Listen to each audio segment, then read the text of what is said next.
Hello friends, welcome to my channel. இன்றைக்கி நம்ம சேனலில் ரொம்பவே சூப்பரான சளியை போக்கக்கூடிய ஒரு குழம்பு தான் செய்ய போகிறோம். ஸோ வாங்க வீடியோக்குள்ளே போய் பார்க்கலாம். அதுக்கு முன்னாடி நம்ம சேனலை சப்ஸ்கிரைப் பண்ணிக்கோங்க.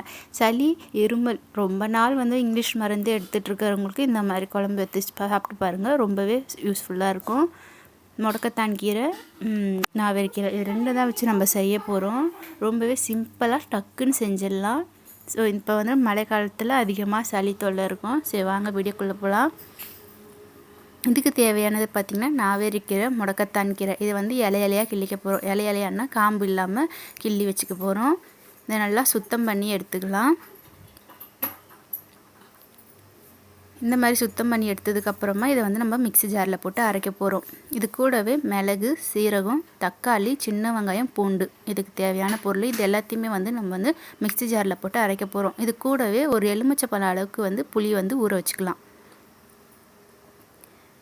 ஒரு மிக்ஸி ஜார் எடுத்துகிட்டு அதில் 2 ஸ்பூன் அளவுக்கு மிளகு, சீரகம் ரெண்டுமே 2 ஸ்பூன் அளவுக்கு, காரம் எந்த அளவு சேர்க்குறீங்களோ சளிக்கு நல்லாயிருக்கும்.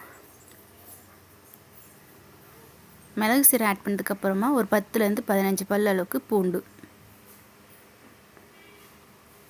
தக்காளி 1 தான் எடுத்திருக்கேன், மீடியம் சைஸ் தக்காளி. நாட்டு தக்காளி யூஸ் பண்ணிக்கோங்க. சின்ன வெங்காயம் ஒரு 8லேருந்து 10. இது எல்லாத்தையுமே நம்ம அரைச்சி எடுத்துக்கலாம். இந்த மாதிரி குறப்பாக அரைச்சதுக்கப்புறமா 1 டம்ளர் அளவுக்கு தண்ணி ஆட் பண்ணிவிட்டு மையை அரைச்சி எடுத்துக்கோங்க. இந்த மாதிரி மையை நல்லா ஃபைன் பேஸ்ட்டாக அரைச்சதுக்கப்புறமா ஒரு பாத்திரத்தில் எடுத்து வச்சுக்கலாம். அது கூடவே நம்ம எடுத்து வச்சுருக்க முடக்கத்தான் கீரையும் நாவற்கீரையும் ஆட் பண்ணிக்கிறேன். ஒரு கைப்பிடி அளவுக்கு மட்டும் போதும், அதிகமாக சேர்த்துக்க வேணாம், கசப்பு தன்மை இருந்துடும் குழம்பு. நான் பச்சையாக தான் போட்டு அரைச்சிருக்கேன். இந்த மாதிரி நல்லா மையை அரைச்சதுக்கப்புறமா நம்ம குழம்பு தாளிச்சிக்கலாம். ஸ்டவ் ஆன் பண்ணி பாத்திரம் வச்சுருங்க. பாத்திரம் வச்சு நல்லா தாராளமாக எண்ணெய் விடுங்க. எந்த அளவுக்கு எண்ணெய் இருக்கோ குழம்பு 2 நாளைக்கு வச்சு சாப்பிட்லாம். நல்லா ஒரு 5 டேபிள் ஸ்பூனுக்கு எண்ணெய் விட்டுட்டு எண்ணெய் சூடு இருந்ததுக்கப்புறமா சோம்பு, சீரகம், கடுகு, வெந்தயம் இது எல்லாமே 1/4 ஸ்பூன் அளவுக்கு சேர்த்துக்குங்க. இது எல்லாமே நல்லா பொரியட்டோன்னுட்டு நம்ம அரைச்சி வச்சுருக்க வெங்காயம் விழுது, வெங்காயம், தக்காளி இதெல்லாம் அரைச்சிருக்கோம்ல அந்த பேஸ்ட்டு சேர்த்துப்போம். இந்த பேஸ்ட்டு சேர்த்துட்டு ஒரு 2 நிமிஷம் மட்டும் வதக்கி விடுங்க. இது ரொம்ப நேரம் பச்சை வாசனை போகிற அளவுக்கு வதக்கணுன்ற அவசியம் இல்லை. ஏன்னா நம்ம குழம்பு கொதிக்க விட போகிறோம். இப்போ அதுக்கப்புறமா கீரை பேஸ்ட்னு சேர்த்துக்கலாம்.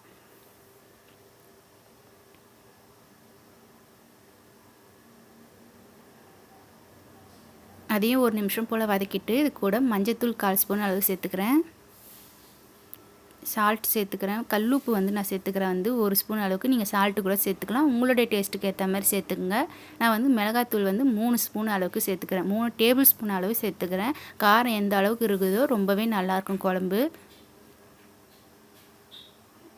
நீங்கள் எந்த அளவுக்கு காரம் சாப்பிடுங்களோ அந்த அளவுக்கு சேர்த்துக்குங்க.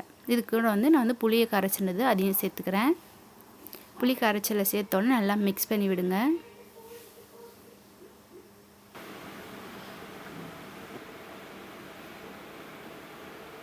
புளி கரைசலை சேர்த்துட்டு நல்லா மிக்ஸ் பண்ணிட்டோம். இது கூட 2 சிட்டிகை அளவுக்கு பெருங்காயத்தூள் ஆட் பண்ணிக்கலாம். பெருங்காயத்தூள் ஆட் பண்ணதுக்கப்புறமா நல்லா மிக்ஸ் பண்ணி நல்லா கொதிக்க விட்டுடுங்க. ஒரு 10லேருந்து 15 நிமிஷம் கொதிக்க வரணும்.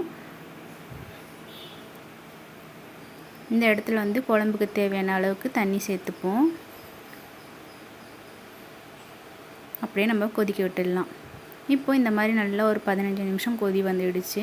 இதுக்கப்புறம் நான் லோ ஃப்ளேமில் வச்சுக்க போகிறேன். இப்போ இந்த அளவுக்கு கொதிச்சிருக்குது. இப்போ நான் சுத்தமாக லோ ஃப்ளேமில் வச்சுட்டு ஒரு 10 மினிட்ஸ் போல் விட்டுட்டுனா குழம்பு நல்லா திக்காகி வரும். அப்போ நம்ம முட்டை சேர்க்க போகிறோம். நாட்டு முட்டை சேர்க்க போகிறேன். இப்போ இந்த குழம்பு கொதிச்சிட்ருக்க டைமில் நாட்டு முட்டையை வேக வச்சுக்கலாம்.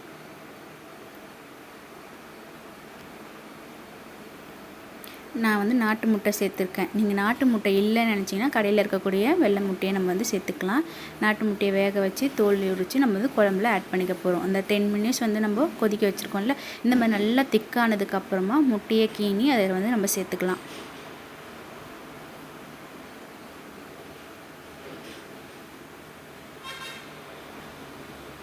இந்த மாதிரி முட்டையை கீறி சேர்க்கும் போது முட்டையில் குழம்புல இருக்கிற சாறு எல்லாம் முட்டையில் இறங்கும். ரொம்ப முட்டை வந்து சாப்பிடும் போது நல்லா டேஸ்ட்டாக இருக்கும்.